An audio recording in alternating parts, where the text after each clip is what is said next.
नमस्कार दोस्तों, आप सभी का स्वागत करते हैं हमारे YouTube channel CG technical farming पे। और अभी हम मौजूद हैं किरण फिश फार्म पे, जैसे कि आप यहाँ पे देख रहे हैं। किरण फिश फार्म पे हम मौजूद हैं और जगह की बात करूँ तो ये छुरिया है और ब्लॉक भी छुरिया है ये। और हमारे साथ एक ऐसे युवा भाई हैं जो कि बहुत अच्छे तरीके से मछली पालन करते हैं और बहुत बारीकी से करते हैं। एक एक चीज़ की उसको जानकारी है, कैसे करना चाहिए तालाब में, जो है कौन से जो कब क्या डालना है, हर एक चीज़ की जानकारी मिलेगा यहाँ आपको। तो मैं फार्म के अंदर चलता हूँ और आपको भाई साहब से मिलवाता हूँ और उनसे परिचय आपके बीच करवाता हूँ। तो आइए हम भाई साहब से मिलते हैं। तो हमारे साथ जो है भाई साहब आ चुके हैं, इनका हम परिचय। तो बहुत बहुत स्वागत है भाई आपका हमारे यूट्यूब चैनल में। नमस्कार। सबसे पहले तो हमारे सभी दर्शक को राम राम बोल दीजिए और जो है अपना प्यारा सा परिचय बताइए संक्षिप्त में और जगह की लोकेशन के। राम राम। मेरा नाम नीलाक्ष देशमुख है और मैं यही छुरिया का रहने वाला हूँ। और मेरा ये छोटा सा फिश फार्म है जिसको आपको हम थोड़ा थोड़ा करके दिखाएंगे। हम आपको इनलैंड एक्वाकल्चर फिश फार्मिंग घुमाएंगे। जी जी। तो सबसे पहले तो मैं आपसे ये जानना चाहूँगा कि आपकी पढ़ाई कहाँ तक है? देखिए, मैं बी फार्मेसी कर रहा था और फिर बी फार्मेसी के बाद मेरे को समझ में आया कि जॉब वगैरह के लिए बहुत तकलीफ है आगे। तो मेरा जो एजुकेशन का थोड़ा पैसा बचा था उसको मैंने इधर फिश फार्म में इन्वेस्ट किया। मेरे घर वालों ने भी मेरे को बहुत सपोर्ट किया इस चीज़ में और धीरे धीरे करके हमने छोटा छोटा इसको शुरुआत की है, बाउंड्री की है और फिर धीरे धीरे तालाब बनवाए। हम आपको हर एक चीज़ डिटेल में धीरे धीरे बताएं। और एक चीज़ और पूछना चाहूँगा मैं कि आप इस फील्ड पे कैसे हैं? मतलब आप सोचे कैसे कि मुझे मछली पालन करना है? आप तो या तो आप कुछ और भी कर सकते थे। इसके बारे में थोड़ा सा बताएं ताकि लोगों को पता भी चले कि आप मछली पालन के बारे में सोचते क्या हैं। देखिए, क्या होता है कि आज की जो हमारी जनरेशन है वो लोग एग्रीकल्चर में काम करने के लिए, बहुत कम लोग हैं जो एग्रीकल्चर में काम करते हैं। आप देखा होगा बहुत कम लोग होंगे जो किसान बनना चाहते हैं आपके। बट एग्रीकल्चर एक ऐसा काम है जो आपको धरती से जोड़ता है। और मीनवाइल ये है कि आप इसमें कोई टैक्सेशन नहीं है और चीज़ें आप बहुत कुछ अच्छी अच्छी चीज़ें आप इसमें सीख सकते हो। मेरा पर्सनली फिश फार्म में ऐसा कुछ इंटरेस्ट नहीं था। मेरा ऐसा था कि मेरे घर में एक्वेरियम था, छोटी छोटी मछलियाँ लाते थे, तो मेरे को था कि एग्रीकल्चर के बारे में सीखें और गाँव में रह के मेरे को अच्छा लगता था सब चीज़ें। बस मैंने एक ट्राई किया, क्या कर सकते हैं। और आज हमारे भैया सफल हैं। तो चलिए हम सबसे पहले तो आपका फार्म घूमेंगे, उसके बाद हम बैठ के बात करेंगे कि आपका अभी तक का कैसा एक्सपीरियंस रहा। चलिए, ये जो है भैया का तालाब है। इस प्रकार के कितने तालाब है? ऐसे हमारे पास 4 तालाब हैं। ये सब एक एक एकड़ के तालाब हैं, छोटा छोटा इसमें। तो अभी इसमें कौन सा मछली है? इसमें हम आईएमसी कर रहे हैं, रोहू, कतला, अमरीगल, कॉमन कार्प, ग्रास कार्प।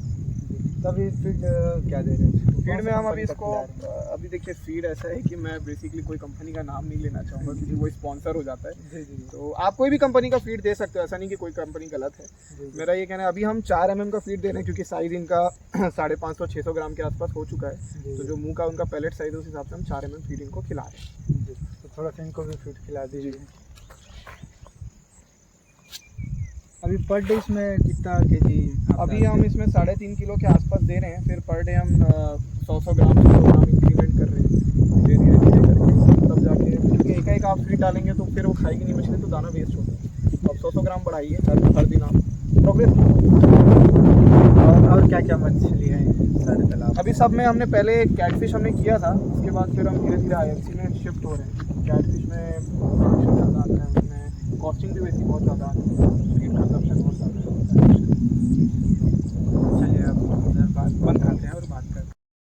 अभी तो हमने देखा कि हम सर का जो है फार्म घूमे, देखे कैसा है उनका फार्म, और साथ ही में हमारे सर ने बताया कि कितने इनके पास फार्म है ना, तालाब है।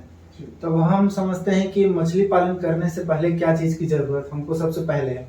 तो सबसे पहले हमें ज़रूरत पड़ती है तालाब की। जी। तो तालाब कैसे तैयार करना है? बनाना तो सिंपल सी बात है कि जैसे बनेगा तालाब, तालाब भी जैसा बनेगा। तो उसमें तैयारी क्या करनी है, इसके बारे में बताइए सर। देखिए, तालाब बनाने के पीछे भी ना एक ये है कि आपको उसके लिए भी नॉलेज होना बहुत ज़रूरी है। क्योंकि अब मैं जैसे कि 2 टाइप से तालाब बनते हैं। एक होता है आपका जेसीबी से और एक होता है ट्रैक्टर से। बेसिकली जब ट्रैक्टर से आप बनवाओ, तो मैंने एक राजस्थान के लोगों को बुलाया जो लोग अच्छे थे जो ये सब काम में। उनका ऐसा था कि आपको डायमेंशन पता होना चाहिए, आपको तालाब कितना बढ़ाना है या आपको चौड़ा कितना रखना है। क्योंकि आप अगर ज़्यादा चौड़ा करोगे तो उतना ज़्यादा आपको नेट का खर्चा आएगा उसको नेटिंग करने के टाइम। और जब आप उस चीज़ को अगर आप छोटा बनाओगे तो आपको फिर सब्सिडी लेने के टाइम उस टाइम पे प्रॉब्लम आएगा। तो मैं ये कहता हूँ कि आपका जो भी फिश इंस्पेक्टर है आसपास, आप उनसे चर्चा करिए, आप उनसे बात करिए कि हमको कितने डायमेंशन में बनाना चाहिए, आपका जमीन है, आपको कितने तालाब बनाने चाहिए और कितने डायमेंशन में बनाना चाहिए, तो जाके आपको अच्छे से सब्सिडी मिल पाएगी जी। क्योंकि जब भी आप सब्सिडी आप जब लेने जाते हैं तो आपके तालाब निर्माण के बाद जो तालाब के अंदर का जो डायमेंशन होता है उसके हिसाब से आपको सब्सिडी मिलती है, तो वो बहुत इंपॉर्टेंट उसका काम है जी। मतलब तालाब बनाने के पहले इस चीज को हम हाँ इस चीज के लिए आपको पहले प्रकरण बनाने के लिए आपको फिश इंस्पेक्टर के पास जाना होगा, उनको आपको आवेदन देना होगा कि भैया मैं तालाब बना रहा हूँ, तो सर आप मेरे को इस चीज के लिए आप आवेदन दीजिए, आप मेरे को एक लिखित में एक चीज दे दीजिए कि हाँ आप तालाब बना सकते हैं, तो वो उस हिसाब से आपका रिकॉर्ड में नाम चढ़ाएगा, तब आपको सब्सिडी मिलेगी। अगर आप तालाब खुदवा लिए उसके बाद आपको सब्सिडी नहीं मिल सकती, अगर आप उनके जानकारी के बिना आप ये सब करोगे, ये एक दिक्कत है। ठीक है, हमने तालाब बना लिया, उसके बाद फिर क्या तैयारी करते हैं? देखिए तालाब बनाने के बाद मैं ये कहता हूँ कि आप चूना डलवाइए उसमें, उसके बाद थोड़ा गोबर डलवा दीजिए क्योंकि नया नया तालाब है, तो फर्मेंटेशन के लिए और फाइटोप्लैंक्टन जूप्लैंक्टन डेवलपमेंट के लिए बहुत जरूरी है जी। तो उसका लिमिट बताते चलिए कि जैसे अगर हम कुछ भी जैसे हम चूना डालते हैं तो उसको आधा एकड़ के अगर हम या 1 एकड़ के तालाब में मैक्सिमम लेते हैं तो उसमें कितना चूना और कितना क्या डालना चाहिए?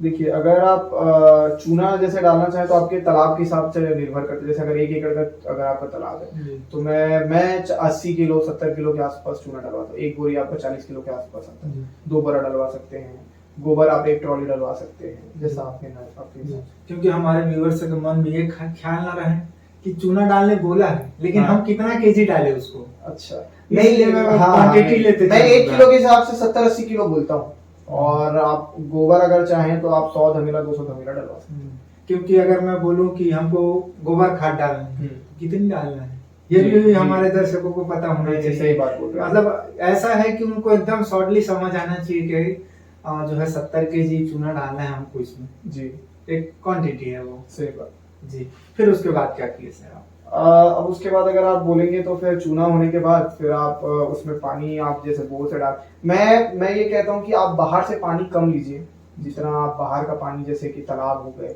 या बारिश का जो बहता हुआ पानी आता है वो कम लीजिए, क्योंकि उसमें क्या होता है कि इन्फेक्शन आने का और दूसरी मछलियों के अंडे आने के चांस बहुत ज्यादा होते हैं, तो उसको आप प्रिवेंट करने के लिए आप या तो बोर से पानी डाल दो, बोर से आप पानी बिल्कुल डाल सकते हैं, हम बोर से ही पानी डाल रहे हैं, ऐसा नहीं है कि आप एक बोर में 4 तालाब 5 एकड़ का तालाब नहीं चला सकते, शिफ्ट वाइज चलाओ, 3 घंटे इस तालाब में 2 घंटे उस तालाब।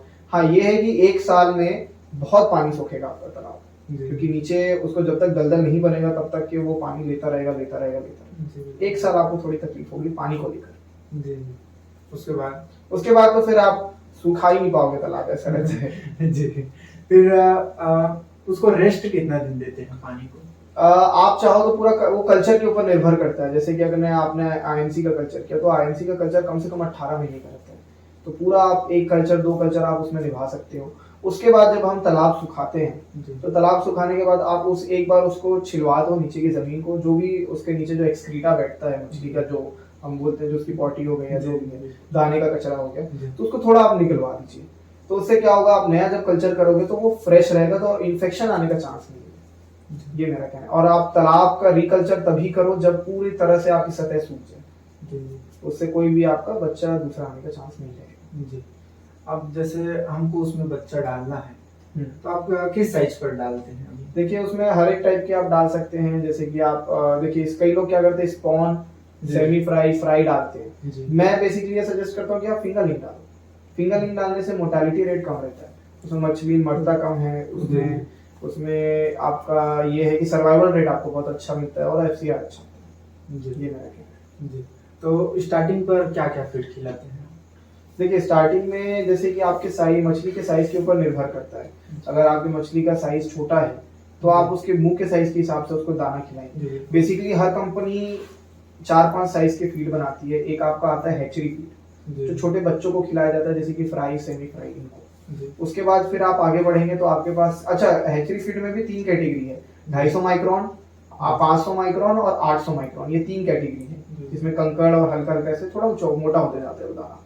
उसके बाद 1 mm आता है, 1.5 mm आता है, 2 mm आता है, 3 mm आता है, फिर आपकी 4 mm। ये सबकी प्रोटीन वैल्यू फैट वैल्यू अलग अलग है। तो सर आपके पास जो ये फीड रखा है इनको बताते हैं। देखिए हैचरी फीड जो होता है वो एकदम डस्ट होता है, ये है आपका 1 mm, ये 1 mm है, और ये आपका उसके बाद आता है 1.5 mm, जी। तो सर एक चीज बताइए, जैसे ये 1 mm है, हाँ। तो हम मछली को कितना दिन खिलाएंगे इसको? वो उसके साइज के हिसाब से निर्भर करता है। जैसे कि मैं आपको आगे चल के फीडिंग चार्ट दिखाऊंगा अपनी मछलियों का, जिसमें हम उसका नेक्स्ट पार्ट बनाएंगे। अच्छा। एक एक का लंबा हाँ, हो जाएगा, तो अपन बंद नेक्स्ट करके पार्ट क्या में पिक्चर बताएंगे। बनाएगा क्या बंद करना? जी, तो बताइए क्या आपके यहाँ आप जिस तरीके से करते हैं उसको बताइए कि कितना दिन स्पीड को चलाते हैं, उसके बाद देखिए। स्पीड को कितना दिन चलाते हैं? देखिए बेसिकली क्या होता है कि जैसे कि अगर आप हैचरी फीड खिलाएंगे, हैचरी फीड में ऐसा रहता है कि जब तक कि मछली 10 ग्राम की ना हो जाए या जी। फिर 8 ग्राम 12 ग्राम ऐसे ना हो जाए, तब तक कि आप 1 mm ना खिलाएं। आप उसको हैचरी फीड से ही खिलाते रहेंगे, क्योंकि आप फ्राई में डाल रहे हैं। फ्राई मतलब वो एकदम छोटा सा जी। वो हो गया बीज बिल्कुल जैसा। तो सर रहता है। जी जी, तो वो डस्ट ही खा पाएगा। जी। तो आप वो खिला सकते हैं। जैसी मछली थोड़ी बड़ी हो जाए, उसका मुंह थोड़ा बड़ा हो जाए, तो आप 1 mm शुरू करवा दीजिए। 1 mm में आप कम से कम उसको 50 ग्राम तक की खिलाइए। 50 ग्राम से फिर जैसे आप देख सकते हैं अपनी मछली के हिसाब से, आप हर 15 दिन में नेटिंग कराइए, तो उससे आपको मछली का जो भी है, जैसे कि अगर कोई बैक्टीरिया है, कोई फंगस लग रहा है, तो वो भी आपको पता चल जाएगा। और मीनवाइल आपको ये भी पता चल जाएगा कि मछली कितनी बड़ी थी, उस हिसाब से आप उसको खिला सकते हैं। जी। और आपके पास और है? हाँ, ये 1.5 mm हो गया। उसके बाद फिर आप 2 mm खिला सकते हैं। जी। फिर आपका आता है ये 3 mm, और उसके बाद आखिरी आता है आपका 4 mm। जी। तो ये सारे इनके 4 mm तक चलता है। 4 mm तक चलता है। और इसमें 2 कैटेगरी होती है, एक वेज फीड होता है और एक नॉन वेज फीड होता है। बेसिकली जो IMC होती है, इंडियन मेजर कार्प, उनको वेज फीड खिलाया जाता है, प्लांट बेस्ड। और जो कैट फिश होती हैं, जैसे कि आपका तिलापिया, पंगासियस, मांगुर, इन लोगों को नॉन वेज फीड खिलाया जाता है, जिसमें फिश प्रोटीन होता है। क्योंकि उसमें ग्रोथ वैल्यू, प्रोटीन वैल्यू बहुत ज्यादा होती है नॉन वेज फीड में कंपैरेटिवली वेज फीड में। तो IMC को नॉन वेज फीड बिल्कुल पसंद नहीं आता, क्योंकि वो प्लांट बेस्ड मछली है। देखना आप, जैसे कि आप IMC देखे होंगे तो कई लोगों को आपने देखा होगा कि वो लोग काई बनाते हैं तालाब में, फाइटोप्लैंक्टन, जूप्लैंक्टन डेवलप करवाते हैं, जिससे मछली खाती है। ग्रास कार्प को आप जानते हैं, ग्रास कार्प घास खाती है, तो ये तिलापिया ये सब नहीं खाती। तो तिलापिया पूरा फीड बेस्ड, तिलापिया और पंगासियस पूरा फीड पे डिपेंडेंट है अपनी ग्रोथ को लेकर। तो इसीलिए उनकी प्रोटीन वैल्यू को बढ़ाने के लिए आपको नॉनवेज फीड उनको खिलाना पड़ेगा। तो आप जो भी साइज अभी देख रहे हैं, इसमें सब में नॉनवेज कैटेगरी भी आती है और वेज कैटेगरी भी आती है। जी। तो ये तो हमने खिला लिया इनको फीड। अब बात करते हैं मेडिसिन की। मेडिसिन क्या क्या यूज करते हैं इसमें? देखिए, अगर आप कैट फिश की बात करें, अगर तिलापिया की हम बात करते हैं, तो उसको मेडिसिन का उतना नीड नहीं है। वो बहुत हार्ड फिश है। और उसको अगर आप खिलाना चाहें तो या तो फिर आप ग्रोथ बूस्टर पिला सकते हैं उसको थोड़ा बहुत, बाकी और उसको एज सच नीड नहीं है। और मैं दवाई का उपयोग जितना कम करेंगे, उतना हम तक मछली को, हम दूसरों को मछली अच्छी तरीके से खिला पाएंगे। क्योंकि अगर हम ज्यादा दवाइयाँ यूज करेंगे तो वही नुकसान हमारे आने जिनको हम दे रहे हैं, उनको वही चीज वो घूम कर हमारे तक आएगी। तो हम क्यों किसी का नुकसान करें? जी। तो अच्छा चीज खिलाएं। हाँ, अच्छा चीज खिलाए, तब तो आपका नाम चलेगा आपका फार्म में, भैया इनके यहाँ से मछली लो तो शुद्ध मिलता है, कोई दवाई का उपयोग नहीं। हम सब्जी के लिए जाते ही नहीं, सब्जी के लिए हम बोलते हैं ना कि यार हमको ऑर्गेनिक चाहिए, वैसे ही है बस। जी। IMC में थोड़ा बहुत एक प्रॉब्लम आता है कि उसमें एंकर वर्म का एक दिक्कत आता है। एंकर वर्म मतलब एक ऐसा ना पतला सा रेशा जैसा उनकी बॉडी में चिपकने लगता है, जो उनका खून चूसता है धीरे धीरे, जिसको क्रीमी कीड़ा बोलते हैं। तो उसके लिए आप एवरमेक्टिन दे सकते हो। और अगर थोड़े थोड़े से रेड स्पॉट्स आ गए तो भी एवरमेक्टिन से या फिर पोटेशियम परमैंगनेट से ठीक हो सकता है, ज्यादा और कोई दवाई की नहीं। जी। अब एक चीज और समझाइए मुझे कि मछली में अक्सर दिक्कत क्या आती है? जैसे कुछ कुछ बीमारी का हो जाता है या कुछ मौसम का, उसमें बचाव कैसे करना है? क्या बीमारी आता है उसमें? देखिए, मौसम में बारिश में ऐसा होता है कि मछलियां दाना खाना छोड़ देती हैं, क्योंकि वो हाइबरनेशन मोड में चले जाती हैं ठंड के कारण। तो ठंड और बारिश में थोड़ा मछली ग्रोथ कम करती है IMC। और कोई भी मछली हो, तिलापिया क्या करती है, नीचे में गड्ढा बनाकर वो बैठ जाती है। तो ऐसा बीमारी तब आती है जब अगर अचानक से, जैसे कि मैंने आपको बोला आप गोबर डलवा दो, तो मैंने आपको कब बोला कि जब आप तालाब शुरू करो तब करो। क्योंकि क्या होता है, अगर आप कल्चर के दौरान अगर आप गोबर डलवाएंगे, कच्चा गोबर, तो उससे क्या होता है, उससे कीड़े लगने का बहुत चांस है, मछलियों में एंकर वर्म होने का बहुत बड़ा चांस रहता है। तो अगर आपको तालाब में अगर काई बना के रखना है तो आप वर्मी कंपोस्ट यूज करो। वर्मी सूखा रहता है ना, उसमें बैक्टीरिया कोई दिक्कत है, आप वर्मी में थोड़ा यूरिया और सुपर फॉस्फेट मिलाकर डाल सकते हो, मिनिमम अमाउंट में, ज्यादा। तो अगर आप 1 एकड़ की बात करें, मैं जो यूज करता हूँ, मैं 1 एकड़ में 25 किलो के आसपास वर्मी यूज करता हूँ। उसमें 5 किलो यूरिया और 3 किलो सुपर फॉस्फेट मिलाकर उसे पानी में ऐसे सान कर तालाब में फेंकवा दो चारों तरफ। 2 दिन के अंदर आपको रिजल्ट मिल जाएगा। सुबह की धूप में, तेज धूप में आप डलवा दो, 2 दिन के अंदर आपको रिजल्ट मिल जाएगा। जी। अब एक चीज समझाइए, सबसे पहले तो मेरे को बताइए कि आप कितने सालों से कर रहे हैं इसको, मैं पूछना आपसे भूल गया था। मुझे अभी 2.5-3 साल होने वाले हैं, 3 साल होने वाले हैं, 2.5 साल के आसपास मुझे हो चुका है। तो 1 साल हमने खुद मेहनत की, सीखा जी जी कि कैसे। हम खुद मछुआरे जैसे काम किए, हम खुद जाल चलाते थे, तब हमको पता चला कि जाल भी कितने रद्दा का आता है, 1 बोट, 2 बोट, 1.5 बोट, ऐसे ऐसे जाल के भी आते हैं साइज। जी तो आधा बोट हो गया, ऐसे ऐसे। फिर धनिया जाल क्या होता है, ये सब सीखा हमने, जो बेसिक है। जी बिल्कुल। मछली की कैटेगरी सीखना सबसे ज्यादा जरूरी है। कोई भी फिश फार्म अगर आपको चलाना है या फिश फार्मिंग में आना है, तो आपको मछली की कैटेगरी जानना बहुत जरूरी है कि आईएनसी की कैटेगरी में कितनी मछलियां आती है, कैट फिश की कैटेगरी में क्या मछलियां आती है, ये और दाने के बारे में आपको जानना बहुत जरूरी है कि आप क्या खिलाओगे उसको। भाई आप तालाब बना लिए, आपने तालाब खुदवा लिया, आपने ट्रैक्टर मंगवा। ट्रैक्टर और जेसीबी में फर्क है, मैं ट्रैक्टर इसलिए प्रेफर करता हूँ क्योंकि आपके मेड़ मजबूत बनते हैं ट्रैक्टर से। ट्रैक्टर आपकी मिट्टी उठा उठाकर मेड़ के ऊपर चढ़ाता चलता है और ट्रैक्टर भी साथ ट्रैक्टर में घूमता रहता है। तो वो मेड़ आपको बारिश के टाइम पे तकलीफ नहीं देगा, उसमें सीपेज आने का चांस नहीं रहता। आपको जेसीबी में एक दिक्कत ये होती है कि जेसीबी खोदता है और सीधा डाल देता है, तो उसमें गैप आ जाते हैं अंदर में, बीच बीच में, और जब तक उसमें पानी नहीं पड़ेगा तब तक वो बैठेगा नहीं। तो ट्रैक्टर में ये दिक्कत थोड़ी कम आती है, आता सीपेज उसमें भी है बट बहुत कम आता है, ये बेनिफिट है। जी। अब एक चीज बताइए मुझे, जैसे अधिकतर लोग क्यों इसमें जो है लॉस में चले जाते हैं? देखिए इसमें पूरा गेम नॉलेज का है और टाइमिंग का है। फिश फार्म में मैं खुद बोलूंगा कि मैं भी उतना अभी सक्सेसफुल नहीं हूँ, मैंने भी उतना प्रॉफिट अभी नहीं कमाया है, मुझे भी सीखना पड़ रहा है, मैं भी अभी भी सीख रहा हूँ। तो ऐसा है कि कई बार क्या होता है, जब आदमी कैट फिश में तिलापिया करने चला जाता है, लोगों को देखकर कि यार इसमें बहुत पैसा है, इसमें इतने रुपए किलो में बिकेगी, ये वो, बिना मार्केट एनालिसिस के आदमी एक गलती क्या करता है, उसको ये नहीं पता होता है कि उसके मार्केट में क्या मछली बिक रही है। आप सबसे पहले ये देखिए कि आपके मार्केट में किस मछली की डिमांड है, आप वो कल्चर करिए, तो आपको बेचने में तकलीफ नहीं चाहिए, सेल करने में कोई जी। और दूसरा चीज ये है कि आप कैटेगरी देख लीजिए कि आप कौन सी मछली करना चाहते हैं। अगर आप तिलापिया करना चाहते हैं तो आपको कितना खाना लगेगा और कैसे आपकी मछली का है वो आपको पता है। सबसे बड़ा जो सबसे इम्पोर्टेंट जो है वो मछली के बच्चों का चयन करें। अगर आपने बच्चा कहीं से भी लाकर डाल दिया तो आपको नुकसान करा देगा, उसका सामने वाले का कुछ नहीं जाना, वो तो आपको बच्चा देके भूल गया। आपका जो जाएगा वो किसान का जाता है, आपको फीड संभाल के देना होगा उसे। उसके बाद बच्चों का चयन आपने अच्छे से किया तो आप इन सब चीजों से बच सकते हो जो आपका लॉस होता है। बस आप रिकॉर्ड मेंटेन करके चलिए, अगर आप दाना कितना खिला रहे हैं, अगर आप ये सब लिख कर चलेंगे तो आप जाकर उस चीज को बहुत अच्छे से मेंटेन कर पाएंगे, तब आप उसमें FCR निकाल पाएंगे, तब आप उसमें बजट निकाल पाएंगे। हमारे यहाँ ऐसा क्या होता है, यहाँ पे छत्तीसगढ़ में मैंने बहुत सारे फार्मर्स को देखा है, बाहर भी मैंने 2-3 वीडियोस देखे हैं यूट्यूब में, वो लोगों को बोलते हैं कि हमने 1 लाख रुपए कमाया, 10 लाख कमाया, 12 लाख रुपए कमाया। मेरा ये क्वेश्चन होता है कि आप मेरे को रिकॉर्ड बताइए, ऑन रिकॉर्ड बताइए कि आपने, हाँ पर डे भी नहीं, आप मेरे को बस एक लिखित रिकॉर्ड दिखा दीजिए, आपने इतना मछली डाला, इतना खाना खिलाया, इतने दिनों तक पाला और इतना मेरे को पैसा आया, तो मैं समझ जाऊंगा कि हाँ भाई इतना खर्चा काट कर इतना पैसा आया। अगर मान के चलो मेरे पास 2 लाख आया और मैंने 1 लाख रुपए खर्चा किया, तो मुझे वो खर्चा दिखा दो कि आपने कहाँ कहाँ किया, तो वो शुद्ध प्रॉफिट है। लोगों को गुमराह करने से कुछ नहीं होगा। जी जी।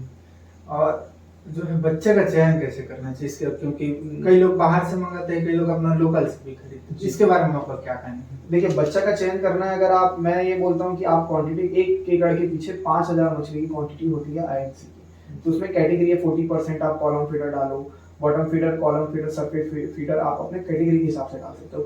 बॉटम फीडर कम रखो जो नीचे सरफेस पर रहेगी, जैसे कि मरीगल या कॉमन कार्प में। बाकी सरफेस फीडर और कॉलम फीडर आप डाल सकते हो, 40, 50, 60 ऐसा है, मैं आपको दिखा दूंगा वो कितनी कैटेगरी में आपको डालनी रहती है। फिर उसके बाद आप उसको नग के हिसाब से जैसे आप लेते हो, मैं ये बोलूंगा कि आप हमेशा 100 लाइन 200 लाइन का बच्चा लो, उससे नीचे मत जाओ। मैं मानता हूँ खर्चा थोड़ा ज्यादा होगा, 400-500 रुपए किलो पड़ता है हमें, बट आप कम से कम अगर आप 100 लाइन का ले रहे हो तो आप अगर मान के चलो 1500 भी डाल रहे हो तो 15 किलो के आसपास मान लो, 400 रुपए किलो पड़ता है। कॉमन कार्प हो गया, ग्रास कार्प हो गया, तो आप बच्चे छटवा कर लो। आपने मान के चलो अगर 15 किलो बच्चे लेने हैं तो आप हर एक बच्चे को अच्छे से देख कर लो कि हाँ भाई 15 किलो आ रहा है कि नहीं। और घर फार्म आने के बाद आपने वहां से खरीद लिया, फार्म आने के बाद एक बार आप उन पूरी मछलियों को निकाल कर क्रॉस चेक करो कि उसमें कोई दूसरी मछली तो नहीं आ गई। कई बार क्या होता है, हम मछली जहाँ से खरीदते हैं उसमें मिक्स में रहती है, इनके पास बच्चे, इनके पास छठे छुटाए नहीं रहते, तो उसमें कई बार क्या होता है, B ग्रेड आ जाता है, सिल्वर कार्प आ जाता है, या तो फिर तिलापिया आ जाता है, तो वो आपका कल्चर खराब कर देता है। तिलापिया आएगा तो वनडे देगा, तो ऑलरेडी आपका कल्चर फिर खत्म हो गया वहां से। तो आप यहाँ आने के बाद उनको पहले देख लीजिए कितने आपके पास आए हैं। फिर या तो अगर आपके पास समय है तो आप, मैं ये बोलूंगा कि आप गिन लो कितने बच्चे आपके पास आए हैं, जी तो आपके पास रिकॉर्ड रहेगा। दूसरा ये कि आप उसको पोटेशियम में डिप कर करके तालाब में डलवाओ। उससे क्या होगा, जो बाहर से अगर वो इन्फेक्शन लेके अगर आएगा तो वो आपके तालाब तक नहीं जा पाएगा। जी। ये एक आप कर सकते हो चयन के टाइम। जी। तो जैसे आपके यहाँ से कितने महीने में जो है सेल आउट हो जाता है? देखिए तिलापिया का अगर मैं बात करूं तो तिलापिया 6 महीने का कल्चर है, 5 से 6 महीने जी। का। आपको 4 महीने में ग्रोथ लाना बहुत जरूरी है। कम से कम आधा किलो की होती है तिलापिया, उससे बड़ी नहीं हो पाती है। आप ज्यादा से ज्यादा उससे अगर आप बड़ी करनी है तो आपको फिर फीड का खर्चा ज्यादा आ जाएगा, तो कोई मतलब नहीं। और बच्चे भी दे देता है वो, ब्रीडिंग 4 महीने में कर देता है अगर मोनोसेक्स तिलापिया की बात करो तो। 3 महीने में आपको कम से कम 350 से 400 ग्राम का साइज लाना ही पड़ेगा, तो आप प्रॉफिट में। और उसके बाद फिर आप मार्केट में सेल कर दो। मार्केट में जैसे तिलापिया हर जगह का अलग रेट है। हमारे यहाँ 100 रुपए किलो में तिलापिया यहाँ से जाती है, आईएनसी हो गया तो फिर 140 रुपए किलो के हिसाब से जाती है। फिर आप उस हिसाब से आप उसका अपना इन्वेस्टमेंट कॉस्ट ले लो कि कितना रुपए। मैं तिलापिया में जहाँ तक मैंने सीखा, एक मछली के पीछे हमको 1.5 रुपए 1 रुपए बचता है ज्यादा से ज्यादा, उससे ज्यादा नहीं बचेगा। तो उसमें अगर तिलापिया की बात है तो क्या FCR क्या आएगा? तिलापिया में FCR कंपनी बोलती है 1.9, 1.6, 1.9 के आसपास बोलती है। मैंने 98 लाया था, 0.98। बट मेरा ये हुआ कि मेरे आधे मछलियां ग्रो नहीं कर पाई, पता नहीं क्यों। मैंने जबकि फीड भी बहुत अच्छे से दिया, फीड चार्ट के हिसाब से, बट फिर भी उसमें पता नहीं वो मछली का चयन मैंने जो आपको बताया। तिलापिया में बहुत दिक्कत है सक्सेसफुल फार्मर बनने के लिए। तिलापिया में बहुत दिक्कत है। आप कोई भी कंपनी, आजकल तो अब ऐसा हो गया कि आप कंपनीज भी मछली ग्रोवेल बना रहे तिलापिया की सीड, मोनोसेक्स तिलापिया हमेशा रेपुटेड कंपनीज से होगा जो आपको एश्योरिटी दें ग्रोथ की। क्योंकि अगर आप कहीं से भी लोगे तो आप पहचान नहीं पाओगे कि ये मोनोसेक्स तिलापिया है कि देसी तिलापिया। ये सबसे बड़ा एक दिक्कत है कि तिलापिया में पहचानना बहुत मुश्किल है। 2-3 प्रकार के होते हैं क्या? जी, गिफ्ट तिलापिया हो गया, सिंगल नेल तिलापिया हो गया, मोनोसेक्स तिलापिया हो गया। उनका कोई पहचान भी बताइएगा। वो उसके स्ट्राइप भी मालूम है उनके ना, जो बेसिकली जो उनका स्ट्राइप होता है मछलियों के बच्चे का, जो 3-3 जो रेखाएं होती है उनके शरीर पे, उनसे पता कर सकते हो कि आप क्या कैटेगरी है उसका। वो थोड़ा बुक में आपको जाना पड़ेगा, जैसे कि जो सरकारी पुस्तकें होती है जो मछली की डिटेल होती है वो आपको थोड़ा पढ़ना पड़ेगा। तो और क्या बताना चाहेंगे? तो मैं वही बोलूंगा, समय बचाने के लिए अच्छा रेपुटेड कंपनी से ले लो भैया मोनोसेक्स तिलापिया, तो आपको झंझट ही खत्म हो जाएगा। जी। और अगर इम्पोर्टेंट बात मैं ये बोलूँ कि आजकल के जो टीनेजर्स हैं वो लोग फिश बहुत कम है जो किसान बनना चाहते। देखो पढ़े लिखे जो बहुत सारे बच्चे हैं जो ग्रेजुएशन ले लिए, वो कोई भी एग्रीकल्चर का काम नहीं करना चाहते, क्योंकि इस काम में संघर्ष भी बहुत ज्यादा है। आपको एक किसान बनना इतना आसान नहीं है कि आपने 4 नौकर रख लिया, बोले चलो तालाब में चाल चलाओ, ऐसा नहीं है। उनको भी नहीं पता यार, आप बताओगे नहीं तो वो करेंगे कैसे, तो उसके लिए आपको खुद करना पड़ेगा। पहले खुद मैदान में। हाँ बिल्कुल, आप जाल चला के सीखो, आप खुद जाल चलाना सीखो, आप पहले नॉलेज गेन करो, तब तो आप, मैं वही बोलता हूँ, जिस धंधे में आप झाड़ू नहीं लगा सकते उस धंधे का मालिक बनने का कोई अधिकार नहीं है। भले आपको कोई 100 रुपए का भी काम दे तो आप उसको 1000 रुपए का काम कर दीजिए, तो आप पैसा कमा पाओगे। बाकी यही है कि धीरे धीरे सीखोगे। मैं ये नहीं बोलता कि फिश फार्मिंग में, एक्वाकल्चर में 1 साल में आप प्रॉफिटेबल इंसान बन जाओ। आपको लगेगा समय, कोई भी बिजनेस हो 4 साल 5 साल आपको सीखने में ही लगते हैं, फिर आप धीरे धीरे प्रॉफिट बुक कर पाओगे। तो आपने इतनी पढ़ाई की, नौकरी के बारे में क्या कहना है? आप क्यों नहीं चाहते कि मैं भी नौकरी करूं? सर मेरा ये है कि हम जब जॉब करते हैं, देखो मैं किसी भी जॉब वाले को गलत नहीं बोल रहा हूँ जी, अपनी जगह में सब मैं अपना सही है। बता रहा हूँ जी कि बेसिकली क्या होता है, हम जब जॉब करते हैं, चाहे अगर हम सरकारी नौकरी करते हैं, तो सरकारी नौकरी करने के लिए हम जब करते हैं तो फिर हम पूरा गवर्नमेंट के ऊपर डिपेंड हो जाते हैं। हम हमेशा स्ट्राइक देखे होंगे आपने बहुत सारे, गवर्नमेंट से डिमांड करते हैं कि भाई हमारा ये वेतन बढ़ाओ, ये करो। तो हम डिपेंड हैं गवर्नमेंट के ऊपर, तो हम गवर्नमेंट की आस लगा के बैठे हैं। अगर आप प्राइवेट सेक्टर में भी जॉब करोगे तो वो कंपनी के इंसेंटिव के लिए पीछे भाग रहे हो, आप उनके लिए काम कर रहे हो, आप अपने लिए काम नहीं कर रहे हो। तो अगर गवर्नमेंट, देखो गवर्नमेंट अपना बेस्ट दे रही है, कोई भी गवर्नमेंट हो, किसी की भी सरकार हो, वो अपनी पूरी ताकत लगाती है कि हम हर एक नागरिक को उसको पूरी उसके हिसाब से उसकी पूरी पूर्तन करें, उसके डिमांड्स पूरे करें। लेकिन बिजनेस में अगर आपको गवर्नमेंट के पास भी फंड कैसे आएगा भाई? बिजनेस से आएगा, एग्रीकल्चर से आएगा, हर डिपार्टमेंट से आता है, चाहे LPG हो, जो भी हो। तो उसकी इकोनॉमी बूस्ट करने के लिए हर बिजनेसमैन को उसमें हाथ बटाना पड़ता है। तो अगर मुझे देश की GDP, अगर देश की इकोनॉमी बढ़ानी है तो मेरे को देश के लिए काम करना पड़ेगा। मेरे को इसकी ग्रोथ, इंडिया में 33 मिलियन मैट्रिक टन का गैप है फिशरीज में, प्रोडक्शन और सेलिंग। इतना बड़ा गैप इंडिया पूरा नहीं कर पा रहा है। लोग बाहर से मछलियां खरीद रहे हैं, तो फिर ये दिक्कत होती है कि आप उस चीज को ग्रो करोगे तब तो सरकार के पास पैसा आएगा, तब तो सरकार वेतन देगी। मैं भी ये जानता हूँ कि हर कोई इंसान बिजनेस नहीं कर सकता, हर इंसान जॉब भी नहीं कर सकता, वो भी बहुत डिफिकल्ट है। सबका अपना अपना जॉनर है। मैं ये नहीं बोलता कि जॉब करना आसान है, जॉब करना भी बहुत मुश्किल है यार। पढ़ाई करना वो मेरे से नहीं हो पाती थी, तो मेरा दिमाग ये है कि मेरे अंदर लीडरशिप क्वालिटी है तो मैं बिजनेस कर रहा हूँ। बस ये है कि मैं अपने लिए काम करना चाहता हूँ। मैं चाहता हूँ कि यार देखो, हर कोई यहाँ पढ़ा लिखा नहीं है, हर कोई जॉब नहीं कर पा रहा है। कम से कम मेरे कारण अगर 2 लोग 3 लोगों का अगर मैं एम्प्लॉयमेंट दे के उनका घर चला सकता हूँ तो वो मेरे लिए बहुत बड़ी बात है। जी। मैं हर कोई यहाँ पे नहीं तो सरकारी नौकरी या प्राइवेट जॉब नहीं कर सकता ना। हमारे यहाँ इंडिया का एजुकेशन सिस्टम इतना स्ट्रांग नहीं है कि हर कोई पढ़ ले और हर कोई अच्छी नौकरी करे। और जो अगर नॉर्मल जो नहीं पढ़ पाया है, जिसके पास जॉब नहीं है, तो उसको वो कहाँ जाएगा, उसका घर कैसे चलेगा? कहीं ना कहीं तो रोजगार उसको चाहिए। तो वो कौन करता है? वो हर एक बिजनेसमैन देता है। तो उसके लिए मैं चाहता हूँ कम से कम अगर मेरे यहाँ 2 लोग 3 लोग काम कर रहे हैं, कम से कम उनका घर तो चले, वो खुश रहे भाई। उनको ये नहीं खलना चाहिए कि मैं पढ़ नहीं पाया या मैं अच्छे नौकरी नहीं लग पाया, ये नहीं होना चाहिए। कम से कम उसके घर में 2 वक्त की रोटी आ रही है, उसकी बीवी उसके घर वाले खुश है, बस इतना काफी, भले हम नहीं कमाए। जी। तो आपका अभी तक एक्सपीरियंस कैसा रहा इसमें? देखिए, मेरा एक्सपीरियंस ये रहा है कि मैंने बहुत कुछ सीखा इस फिश फार्म में। मतलब मेरा ये बेसिकली सिर्फ फिश फार्म की बात नहीं है, मैं गांव में रह के बहुत कुछ सीखा हूँ। चाहे लकड़ी की पहचान हो, चाहे गांव वालों से उठना बैठना हो, यहाँ का कल्चर बहुत अच्छा है। आप शहर से मेट्रो सिटीज में रहोगे और जब गांव का कल्चर देखो तो आपको वो पुराना हिंदुस्तान याद आएगा। आप बाहर में जाओगे, अब क्या कल्चर हो गया देख रहे हो आप खुद ही। मेट्रो सिटीज में जाओगे, लोगों को किसी की कुछ नहीं पड़ा। गांव में यहाँ छोटा सा कुछ हो जाता है, पूरा गांव आ जाता है आपके सपोर्ट के लिए। तो मेरे को बहुत खुशी है कि मैं इस अच्छे वातावरण में रह रहा हूँ और गांव वालों से जुड़कर मैं इस छत्तीसगढ़ में रह पा रहा हूँ। ये मेरे लिए बहुत अच्छी बात है। तो आपका अभी फिलहाल वर्तमान में रहना कहाँ हो रहा है? मेरा ये है कि मैं राजनांदगांव में रहता हूँ। मैं डेली अप डाउन करता हूँ, आना जाना मेरा लगा रहता है। तो उससे पहले आप कहाँ थे? उससे पहले भी मेरा मतलब मैं यही छुरिया में ही था। मैं पढ़ने के नाम से राजनांदगांव शिफ्ट हुआ था, फिर वहाँ से मैंने रायपुर से अपना ग्रेजुएशन कंप्लीट किया, फिर उसके बाद फिर वापस आके मैं यहीं आके गाँव में। मैं ये चाहता हूँ कि जब मैं जिस गाँव में जिस जगह पे मैं पैदा हुआ तो मैं इनके लिए क्या कर सकता हूँ, मैं यहाँ के लिए क्या कर सकता हूँ, ये मेरा कहना था। तो इसलिए मैं फिर वापस आया। काम बहुत अच्छा आपका सोच है। जी बिल्कुल। और मेरा ये है सर कि देखिए, हमारे माँ बाप ने हर चीज हमारे लिए करके दी है। मैं ये नहीं बोलता कि घर से पैसे नहीं लेने से आप इंडिपेंडेंट बन जाते हो या आप पैसे ले रहे हो तो आप गलत हो। मेरा ये कहना है कि अगर आपके घर वाले आपको सपोर्ट कर रहे हैं, हम बोलते हैं कि हम इंडिपेंडेंट हैं, हम सबने अपने दम पे किया, ऐसा नहीं होता। आप अगर रात को तंग आकर अपने घर वालों से बात करके 2 पल का सुकून भी ले रहे हो ना, तो उसको भी इमोशनल सपोर्ट कहा जाता है। पैसों से ही सिर्फ नहीं जरूरत पड़ती, आपके माँ बाप को हर जगह पे आपकी जरूरत पड़ेगी और हर जगह पे आपको उनकी जरूरत पड़ेगी। तो मैं ये बोलता हूँ कि देखो, मेरे घर वालों ने बहुत सपोर्ट किया इस चीज के लिए। मैं बिल्कुल मानता हूँ, फाइनेंशियली, इमोशनली, हर चीज में सपोर्ट किया है।